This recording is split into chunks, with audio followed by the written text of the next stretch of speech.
আমি আবার কি করলাম?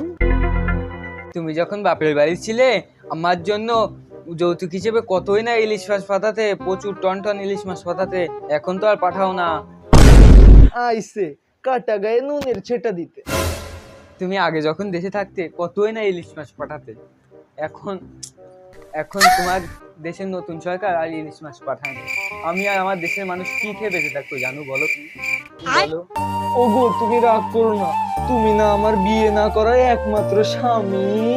তুমি যখন বাংলাদেশে ভুয়ো প্রধানমন্ত্রী ছিলে তখন কতই না বাংলাদেশের মানুষকে টিপস অ্যান্ড ট্রিক দিতে।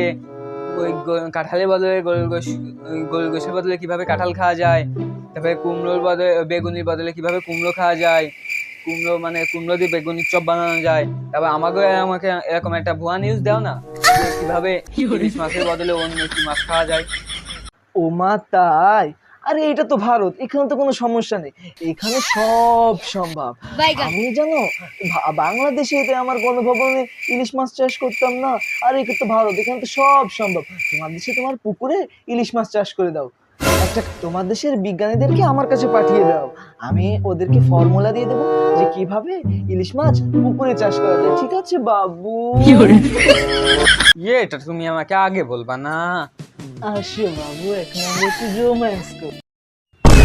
দর্শক, আপনাদের মাঝে আজকে আমি নিয়ে চলেছি ইন্ডিয়ার ভুয়া নিউজ, যেটা দেখলে আপনারা বিশ্বাসই করতে পারবেন না। শেখ হাসিনা একান্তভাবে যখন মোদির সাথে সময় কাটাচ্ছিল, মোদিজি শেখ হাসিনার কাছে জানতে চেয়েছে যে সে হচ্ছে কিভাবে বাংলাদেশ থেকে সকল ইলিশ মাছ ইন্ডিয়ায় পাঠিয়ে দেওয়ার পরে সেই ইলিশ মাছ কিভাবে চাষ করতো তার বঙ্গভবনে। হ্যাঁ, ছিল তখন সে মোদিজি বলেছিল কিভাবে ইলিশ মাছ চাষ করো। সে বলেছিল যে ইলিশ মাছ আমি আমার বঙ্গভবনে যেভাবে চাষ করি সেটা হচ্ছে সরাসরি তোমাদের ডিএনএ টেস্টের ল্যাবে গিয়ে দেখাবো। আমরা দেখাবো কিভাবে ল্যাবে কাজ চলতেছে, যে ইলিশ মাছের ডিএনএ টাকি মাছের ভিতরে পুকুরে চাষযোগ্য করা যায়। শেখ হাসিনার বুদ্ধিতে এটা চলতেছে। ইন্ডিয়ান প্রধান ল্যাবে, সেখান থেকে বিস্তারিত জানাবে আমাদের ল্যাব প্রধান হুলুলুলু। আমি রিপোর্টার কুত্তা, সঙ্গেই আছি দালাল TV.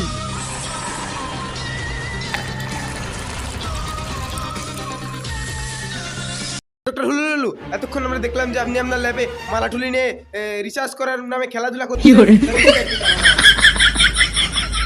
The earlier we realize this, the earlier every one of you realizes, the better it will be for us. DNA ইলিশ মাছের মধ্যে ঢুকাই দিছি, আর ইলিশ মাছের ডিএনএ টাকি মাছের মধ্যে যাতে পুকুরে আমরা চাষ করতে পারি টাকি মাছটা, ওই দূর ইলিশ মাছ যাতে মনে করেন যে মরারও সম্ভাবনা নেই এতে। এবং মনে করেন যে আমরা ভারতীয়রা তো এক্সট্রা অর্ডিনারি জিনিয়াস, বুঝেননি? আমরা মনে করেন যে সব কিছু করতে পারি, ভারতীয়দের দ্বারা সব সম্ভব। ঠিক আছে, তো আমরা এখন পুকুরে ইলিশ মাছ চাষ করবো। এটাকে বাংলাদেশি পারবে বলেন? জি না, এটা সম্ভব অন্য না। কোনো দেশ পারবে না।